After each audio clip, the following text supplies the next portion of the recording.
नमस्कार दोस्तों। Justice D Y Chandrachud इतना डर क्यों रहे हैं? उन्हें इतना भय क्यों लग रहा है? भूटान के अंदर डी वाई चंद्रचूड़ जी ने यह कहा कि मेरी रिटायरमेंट 10 नवंबर को होने वाली है और मुझे लग रहा है कि भारत के लोग मेरे रिटायरमेंट के बाद मुझे कैसे देखेंगे। मुझे भय हो रहा है। तो डी वाई चंद्रचूड़ साहब को इतना डर लग क्यों रहा है? भूटान में जाकर ये बोलने का मतलब क्या है? मुझे तो ऐसा लगता है कि वो घबरा गए हैं कि वो इतने बड़े बड़े डिसीजन लेंगे कैसे।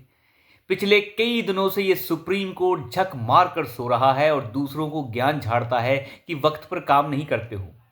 सुप्रीम कोर्ट ने फरवरी महीने के 2024 के फरवरी महीने के अंदर एक फैसला लिया जिसमें 7 जजों की संवैधानिक बेंच ने फैसला लिया और उस फैसले को रिजर्व रख लिया।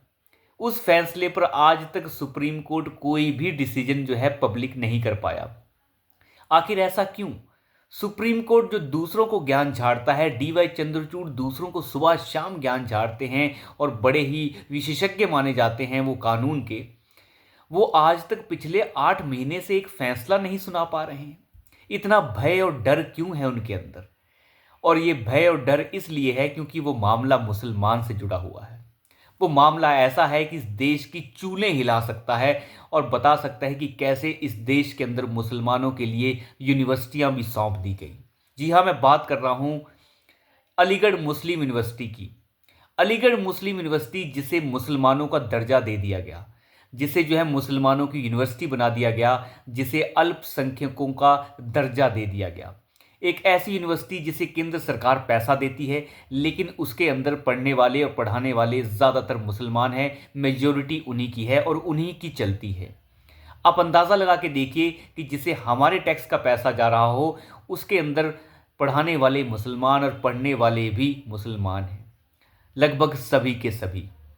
तो मुसलमान दर्जा क्यों दे दिया गया? लड़ाई यही है।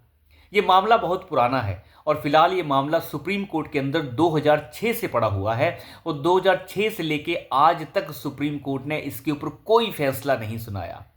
मैं आपको बता दूं, 2005 के अंदर इलाहाबाद हाई कोर्ट ने अलीगढ़ मुस्लिम यूनिवर्सिटी का जो तमका है, यानी मुस्लिम यूनिवर्सिटी होने का जो तमका है, अल्पसंख्यक होने का जो दर्जा है, उसे छीन लिया था इलाहाबाद हाई कोर्ट ने। और इलाहाबाद हाई कोर्ट के फैसले के खिलाफ उस समय की तत्कालीन मनमोहनी और ये सोनिया गांधी की इटालियन सरकार पहुंच गई थी सुप्रीम कोर्ट।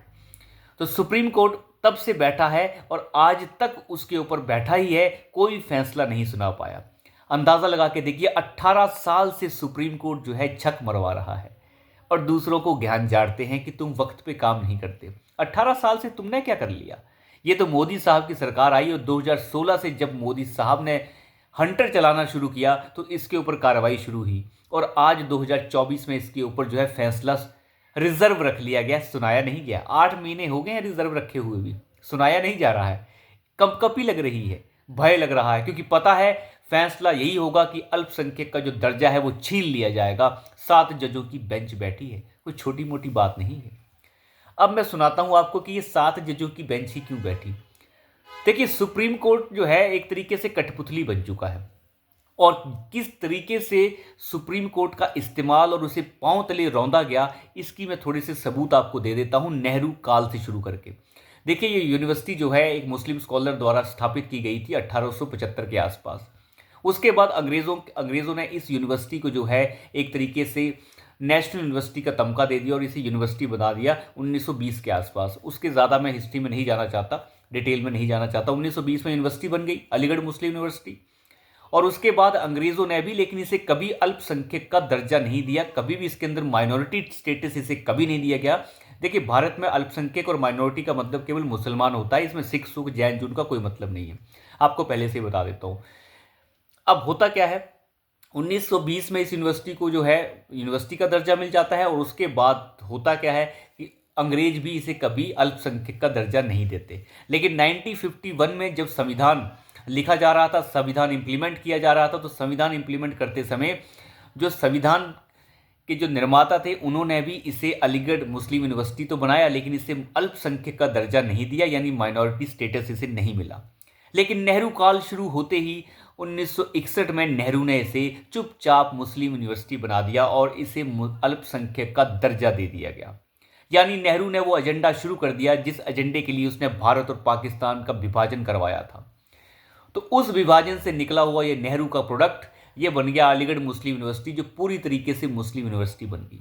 इसके अंदर पढ़ाने वालों का कब्जा जो है मुसलमानों के तौर पर हो गया और पढ़ने वालों का कब्जा भी मुसलमानों के तौर पर हुआ। इसके साथ जामिया मिलिया इस्लामिया है दिल्ली की, वो भी इसी के अंदर शामिल, आप समझ सकते हैं। उसके हाल भी लगभग इसी की तरह है, वो भी एक तरीके से अल्पसंख्यक ही यूनिवर्सिटी बन चुकी है।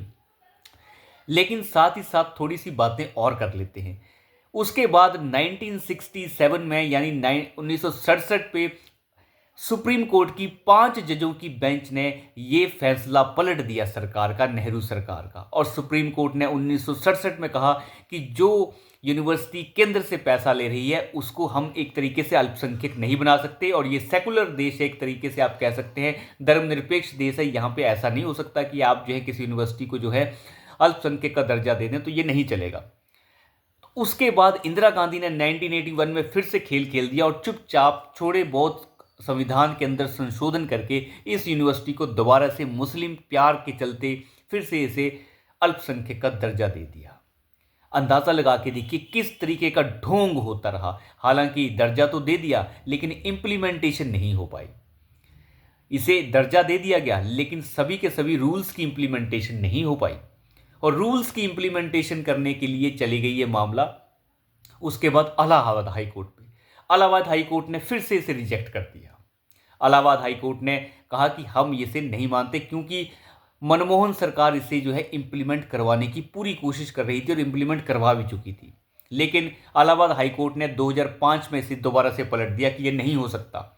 और इलाहाबाद हाई कोर्ट के फैसले के खिलाफ मनमोहन सरकार और सोनिया गांधी की इटालियन सरकार जो थी वो फिर से पहुंच गई सुप्रीम कोर्ट, और 7 जजों की बेंच के सामने यह मामला गया 2006 में। और आज 2024 है और हमारे जज साहब और माय लॉर्ड कहते हैं हमें डर लग रहा है, फैसला सुनाने में तुम्हें 18 साल लग गए और सरकारों को लोगों को कहते हो काम जल्दी नहीं करते हो।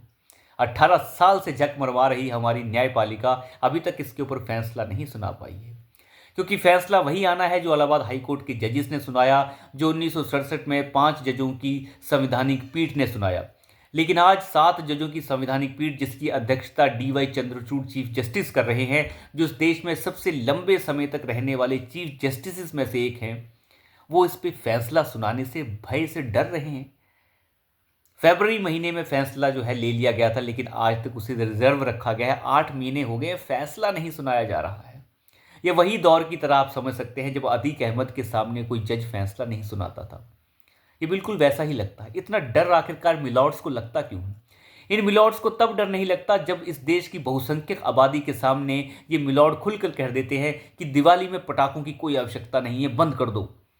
होली में रंगों की आवश्यकता नहीं है, पानी को वेस्ट करने की आवश्यकता नहीं है, तब इन्हें डर नहीं लगता। इन्हें पता है कि हिंदू आबादी कभी भी सर तन से जुदा नहीं करती। यही बात है, इसके सिवाय कुछ बात नहीं। लेकिन जल्लीकट्टू होना चाहिए नहीं होना चाहिए उस पर बोल देंगे ये, बलि होनी चाहिए नहीं होनी चाहिए उस पर भी व्यंग आ जाएंगे इनके। लेकिन ईद के दौरान बकरा कटे ना कटे उसके ऊपर इनके मुंह सिल जाएंगे, मुंह में दही जम जाएगी। खैर, इनकी मुंह में दही जमती रहे ना जमे, लेकिन हमें तो हमारा देश दुरुस्त चाहिए और वक्त पे फैसले सुनाए जाएं, वो ज़्यादा बेहतर है। जामिया मिलिया इस्लामिया हो चाहे अलीगढ़ मुस्लिम यूनिवर्सिटी हो, इस देश में को अगर सेकुलर अब बना ही दिया है तुमने तो ढंग से सेकुलर बन जाओ। वैसे तो ये देश सेकुलर कभी हो नहीं सकता, क्योंकि ये एक हिंदू राष्ट्र है, हिंदुओं का देश है। इसे सेकुलर बनाने का जो ढोंग किया गया है वो ढोंग कामयाब नहीं हो सकता। खैर, वो एक अलग चीज़ है, लेकिन हमारे चीफ जस्टिस साहब डरे हुए लग रहे हैं और ये डर साफ नज़र आ रहा है। 10 नवंबर से पहले उन्हें एक बड़ा फैसला देना है, क्योंकि रिजर्व रख के तो जा नहीं सकते, फैसला तो सुनाएंगे ही। देखते हैं क्या होता है, क्योंकि 7 जजों की बेंच में वो सारे जज हैं जो आने वाले समय में चीफ जस्टिस भी बनने वाले हैं। तो अभी के लिए इतना ही, धन्यवाद।